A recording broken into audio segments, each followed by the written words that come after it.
আমি আপনাদের কিছু সাউন্ড শুনতে পাচ্ছি, পিছনে যদি কথা বলেন তাহলে আমরা কথা শুনতে পাবেন না।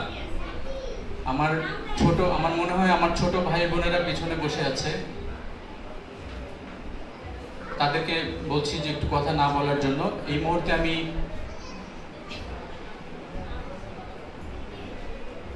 সম্মানিত সুধীমণ্ডলী, এই মুহূর্তে আমি দাঁড়িয়ে আছি আমরা যে প্ল্যাটফর্মটিতে, সেটা হচ্ছে ঢাকা মেস ইন্ডাস্ট্রিজ মাধ্যমিক বিদ্যালয়ের নতুন ভবনটিতে। আমরা এটাকে আজকে হলরুম হিসাবে ব্যবহার করছি প্রোগ্রামের জন্য। আপনারা জানেন যে আমাদের দীর্ঘদিনের এই স্কুলটি আজকে মোটামুটি একটা ভালো পর্যায়ে পৌঁছেছে সব দিক থেকেই, পড়াশোনার মান, অন্যান্য দিক সব কিছু মিলিয়ে, সব কিছুর উপরেই আজকে আমরা দাঁড়িয়ে আছি একটা ভালো পজিশনে।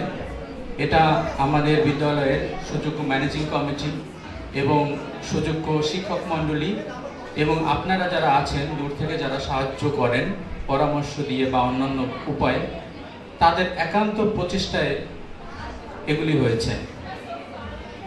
আজকের এই অনুষ্ঠানের এ পর্যায়ে আমি সভাপতির হিসাবে যিনি আছেন আমাদের অ্যাডভোকেট ফারুক হোসেন ভাইকে তার শুভেচ্ছা বক্তব্য দেওয়ার জন্য অনুরোধ জানাচ্ছি। শুভেচ্ছা বক্তব্য দিবেন অ্যাডভোকেট ফারুক হোসেন, যিনি এই বিদ্যালয়ের ম্যানেজিং কমিটির সম্মানিত সভাপতি। আউযু বিল্লাহি মিনাশ শাইতানির রাজিম, বিসমিল্লাহির রহমানির রহিম। সম্মানিত প্রাক্তন ছাত্রছাত্রী ভাই বোনেরা, আজকের এই ঈদ পুনর্মিলনী প্রাক্তন ছাত্রছাত্রীদের পুনর্মিলনী অনুষ্ঠানে একটু পরেই আমাদের মাঝে উপস্থিত হবেন আজকের এই অনুষ্ঠানের সম্মানিত প্রধান অতিথি, খুলনা ২ আসনের মাননীয় সংসদ আলহাজ মিজানুর রহমান মিজান। আজকের এই অনুষ্ঠানে উপস্থিত রয়েছেন প্রাক্তন ছাত্রছাত্রীদের পক্ষ থেকে আজকের অনুষ্ঠানের আয়োজক কমিটির সম্মানিত আহ্বায়ক মোহাম্মদ জাকির হুসাইন, সদস্য সচিব সহ যারা অক্লান্ত পরিশ্রম করে অনুষ্ঠানটিকে আয়োজন করেছেন। আজকের এই অনুষ্ঠানে উপস্থিত রয়েছেন আমাদের ম্যানেজিং কমিটির অন্যতম সদস্য, অভিভাবক প্রতিনিধি, জনাব মনির আহমেদ, আমাদের প্রাণপ্রিয় প্রধান শিক্ষক জনাব ফরিদ উদ্দিন গাজী।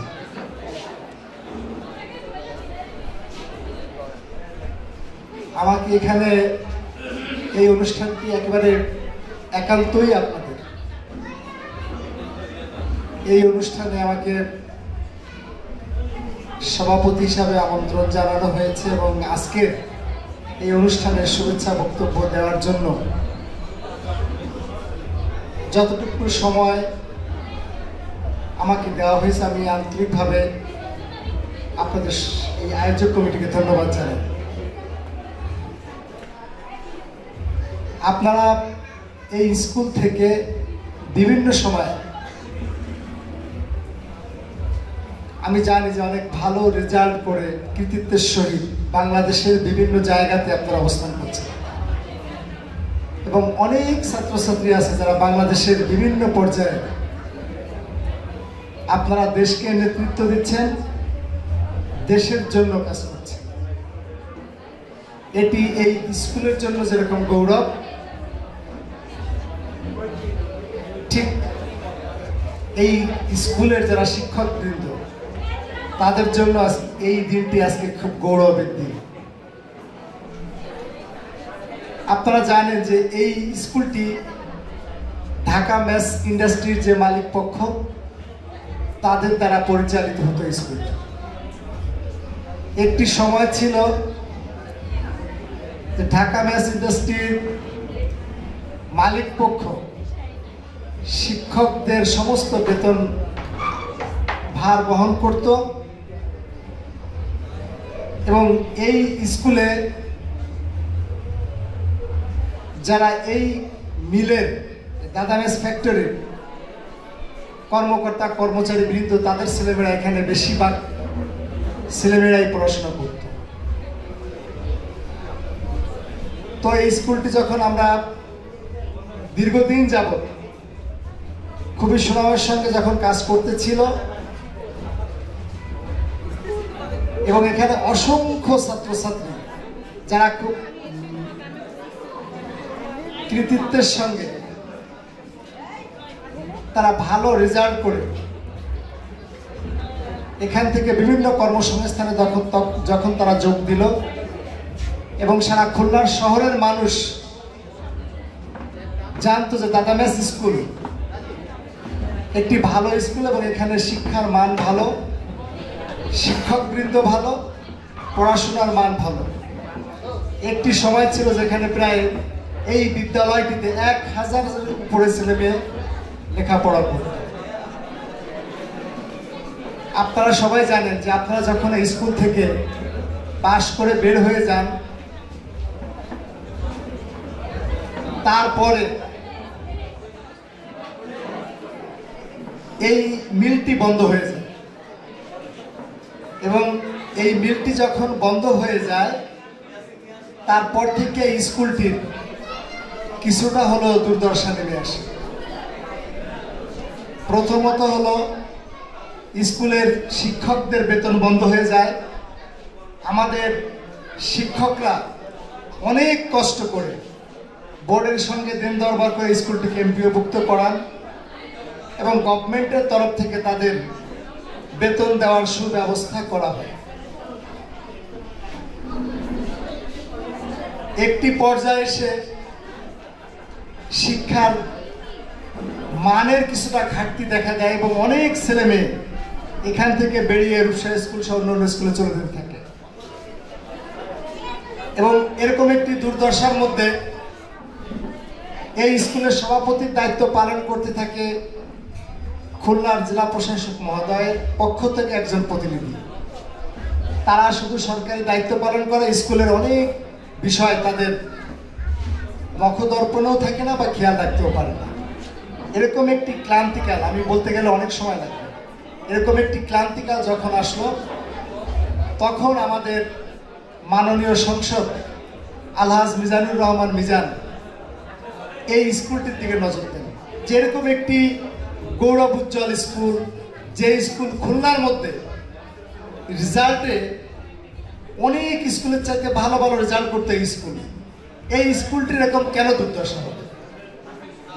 ঠিক সেই সময় গভর্নমেন্টের একটি অনুদানের জন্য এই যে আপনারা যেখানে বসে আছেন, এই জায়গাটি একটি বিল্ডিং করার জন্য 90 লক্ষ টাকার মতো বরাদ্দ দেওয়া হয়। কিন্তু আমাদের শিক্ষকবৃন্দ যখন এই বিল্ডিংটি করতে গেলেন, মালিক পক্ষ হাইকোর্টে একটি রিট করে দিলেন, অর্থাৎ স্কুল সহ সমস্ত অবকাঠামোর কোন রকম স্থাপনা করা যাবে না। স্কুলটি বন্ধ হয়ে যাওয়ার উপক্রম। ঠিকাদারকে আমাদের শিক্ষকবৃন্দ অনেক অনুরোধ করে বিল্ডিং এর কাজটি শুরু করিয়ে দিলেন। একটি পক্ষ তারা মালিক পক্ষকে বিভিন্ন রকম টেলিফোনের মাধ্যমে কাজটি যাতে বন্ধ হয়ে যায় সেরকম কিছু ষড়যন্ত্রে লিপ্ত হল। আমাদের এমপি মহোদয় আবার স্কুল আমরা ডেকে নিয়ে আসলাম এবং অনেকের প্রচেষ্টার মাধ্যমে আমাদের যিনি ঠিকাদার ছিলেন এই স্কুলের, তিনি রিস্ক নিয়ে তিনি এই স্কুলটি, এই একতলা ভবন কমপ্লিট করে দিলেন হাইকোর্টের স্টে অর্ডার থাকা সত্ত্বেও। এরপরে আমাদের স্কুলের যে ছেলেমেয়েরা, এই স্কুলের ছেলেমেয়েদের ওই ডানামেসের যে গেট, এই গেট দিয়ে বের হতে হতো। আমাদের যে আপনারা দেখতেছেন এই রাস্তাটা, এই রাস্তাটা ভেঙে গেল একেবারে। রাস্তাটায় পানি কমপক্ষে 1.5 ফুট নিচে ছিল এই রাস্তাটা। বৃষ্টি হলে স্কুলের রাস্তাটি তলিয়ে যেত। এরকম একটি অবস্থাতে আমাকে এমপি সাহেব নির্দেশ দিলেন, আমি সহ আরো অনেককে নির্দেশ দিলেন যে তোমাদের এই গেটটি করতে হবে, এই ওয়ালটি ভেঙে দিতে হবে, ভেঙে দিয়ে এই জায়গাতে একটি গেট করতে হবে এবং রাস্তা করতে হবে।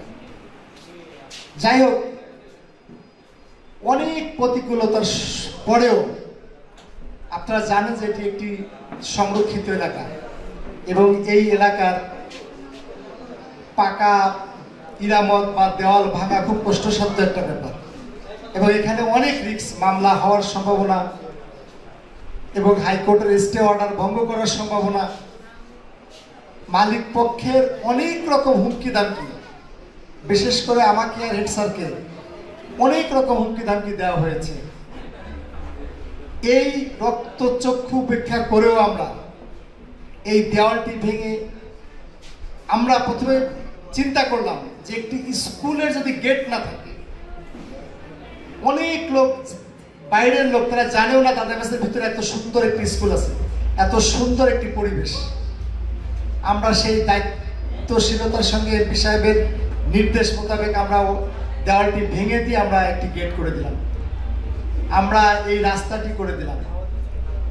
আপনারা শুনলে খুশি হবেন যে এই স্কুলটি গত বছর এই ভবনটি উদ্বোধন হয় আমাদের এমপি সাহেবের সরাসরি হস্তক্ষেপ এবং আমাদের ঢাকাতে দেন দরবারের কারণে চিফ ইঞ্জিনিয়ারের সঙ্গে আমাদের বিভিন্ন রকম একাধিকবার ঢাকায় যাওয়া এবং তার সঙ্গে কথা বলার কারণে আমাদের এই ভবনটির উপরে 2 এবং 3 তলার জন্য আবার 86 লক্ষ টাকা আমরা বরাদ্দ পেয়েছি।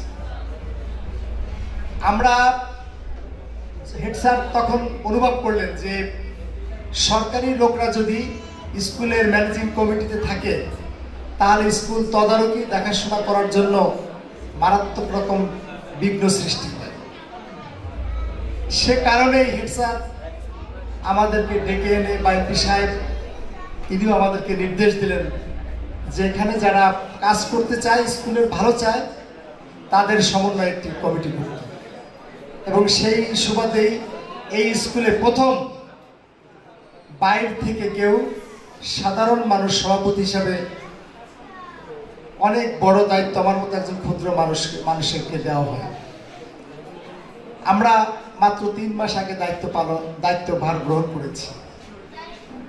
আমরা দায়িত্বভার গ্রহণ করে আমরা বুঝতে পারলাম যে আমাদের স্কুলে গেট দরকার, রাস্তা দরকার। এই স্কুলের ছাদ তখন বন্ধ হয়ে গেছে হাইকোর্টের স্টের কারণে, এগুলো দরকার। আমরা আমাদের অক্লান্ত পরিশ্রম, মেধা এবং প্রত্যেকটা লোকের সঙ্গে সমন্বয় করে আমরা এই প্রথমে বাধাগুলো অতিক্রম করেছি। আমাদের সামনে এখন বড় চ্যালেঞ্জ, আপনারা অনেকেই জানেন না, এই যে ভবনটিতে আপনারা পড়াশোনা করতেন, সেই ভবনের মধ্যে সামান্য বৃষ্টি হলে 1 থেকে 1.5 ফুট পানি জমে যায়। এবং আমাদের এই যে আপনারা যে ভবনটিতে লেখাপড়া করতেন, সেই ভবনের উপরের টিনগুলো সমস্ত টিন ফুটো হয়ে গেছে, অর্থাৎ বৃষ্টি পড়লে ক্লাসের মধ্যে পানি পড়ে। আপনারা আরো খোঁজ খবর নিলে জানতে পারবেন যে বৃষ্টির সময় আমাদের বাচ্চারা এই ক্লাসের মধ্যে বসে পড়াশোনা করতে পারে না, ফ্যানের উপরে পানি পড়ে, উপরে যে সিলিংটা ছিল সিলিং নষ্ট হয়ে গেছে। যাই হোক, আমরা এই স্কুলটি আমরা হয়তো 3 তলা করে দিতে পারবো এই বছরের মধ্যে, এবং তখন আমাদের এখানে 9টা ক্লাসরুম হবে। আপনারা জানেন যে এই জায়গাটি আমরা পরিষ্কার করেছি, ফুল গাছ লাগিয়েছি, এই জায়গার মধ্যে শিয়াল বসবাস করত, বড় বড় গাছ হয়ে একবারে অন্ধকার এই জায়গাটি থাকতো।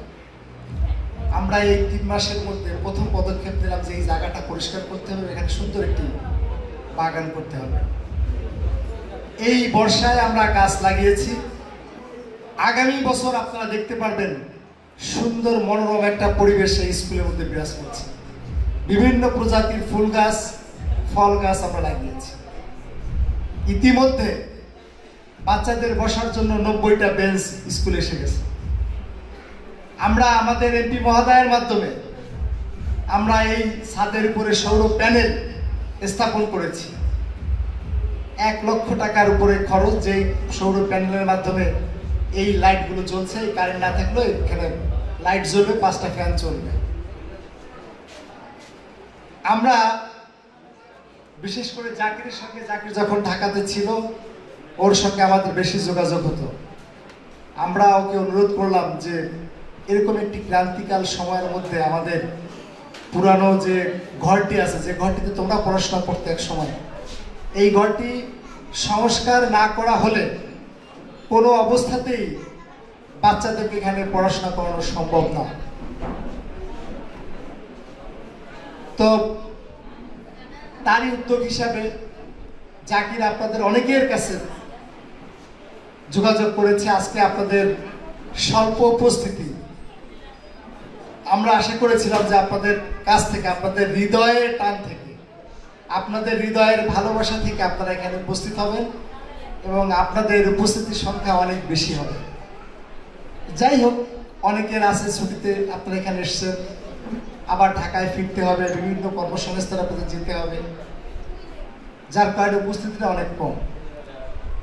আপনাদের কাছে শুধু আমাদের একটাই দাবি, এই স্কুল থেকে আপনারা পাশ করে বাংলাদেশের বিভিন্ন জায়গাতে আপনারা অবস্থান করছেন এবং অনেকে অনেক ভালো ভালো জায়গাতে আপনারা অধিষ্ঠিত আছেন, দেশকে নেতৃত্ব দিচ্ছেন। আপনাদের কাছে শুধুমাত্র ছোট্ট একটি আমাদের আবেদন, আমরা এই ভবনটি আমরা 3 তলা করতে পারবো ইনশাআল্লাহ। এখানে নিচতলাতে 3টা ক্লাসরুম, দোতলাতে 3টা, 3rd ফ্লোরে 3টা, অর্থাৎ 9টা ক্লাসরুম আমাদের হবে। এই বছর এই স্কুলের ছাত্রছাত্রী 385 জন। আমরা ম্যানেজিং কমিটিতে স্পষ্টভাবে ঘোষণা দিয়েছি, কোনো ছেলে মেয়ে যদি টেস্টে ফেল করে তাকে কোনো অবস্থাতেই এসএসসি পরীক্ষাতে আমরা অ্যালাউ করব না। আমাদের শিক্ষকবৃন্দ অক্লান্ত পরিশ্রম করছে, শিক্ষার কারিকুলামে শিক্ষকদের সঙ্গে বসে শিক্ষার মান যাতে আগের অবস্থাতে ফিরে যায়, নানাবিধ পদক্ষেপ আমরা গ্রহণ করেছি। এখানে এখন সপ্তাহে প্রতিদিন একটি পরীক্ষা হয়। ছাত্রছাত্রীদের জন্য আলাদা ছুটির পরেও শিক্ষকরা আলাদাভাবে অতিরিক্ত ক্লাস নিচ্ছে এবং তারা যাতে ভালো রেজাল্ট করতে পারে তাদের দিকে সেইভাবে নজর রাখা হচ্ছে। আমাদের শিক্ষক স্বল্পতা আছে, আমরা অ্যাডহক ভিত্তিতে আমরা শিক্ষক নিয়োগ দিয়েছি। আগামী দিনে এরকম শিক্ষার যে চ্যালেঞ্জগুলো, সেই চ্যালেঞ্জগুলো আমরা আমাদের শিক্ষকবৃন্দের সঙ্গে বসে আমরা সেই সমস্যার সমাধান করছি। কিন্তু একটি সমস্যা শুধু দাঁড়িয়ে গেছে, সেটি হলো আমাদের এই যে পুরানো ভবনটি, এই ভবনটি আমাদের সংস্কার করা দরকার। উপরের টিনগুলো ফেলে দিতে হবে, ফ্লোর 1.5 ফিটের মতো উঁচু করতে হবে, দরজাগুলো নষ্ট হয়ে গেছে অনেকগুলো, সিলিংগুলো সব শেষ হয়ে গেছে, ফ্যানের অনেক প্রবলেম আছে। আমরা জাকিরকে যখন এই কথাগুলি বললাম, জাকির সহ আরো অনেকে আপনাদের সঙ্গে যোগাযোগ করেছে। আমাদের অনেক প্রাক্তন ছাত্ররা যারা এই ভবনটি নির্মাণের ক্ষেত্রে সাহায্যের ক্ষেত্রে এগিয়ে এসছে, এবং অনেকে আমাদের সঙ্গে যোগাযোগ করছে কিভাবে করা যায়। আপনাদের কাছে আমি বিনীত অনুরোধ করব, আপনাদের বন্ধু বান্ধব সারা বাংলাদেশের বিভিন্ন জায়গাতে বিভিন্ন প্রতিষ্ঠানে ছড়িয়ে ছিটিয়ে আছে, আপনারা যদি আমাদেরকে সহযোগিতা করেন, আপনাদের সহযোগিতা নিয়ে এই ক্যাম্পাসটিকে আমরা আবার সুন্দরভাবে করতে পারবো। সুন্দর একটি পরিবেশ এখানে বিরাজ করবে, আবার কর্মচঞ্চল ফিরে আসবে এই প্রতিষ্ঠানে। আপনাদের সবার সুস্বাস্থ্য কামনা করে আমি আমার স্বাগত বক্তব্য এখানে শেষ করলাম। আল্লাহ হাফেজ।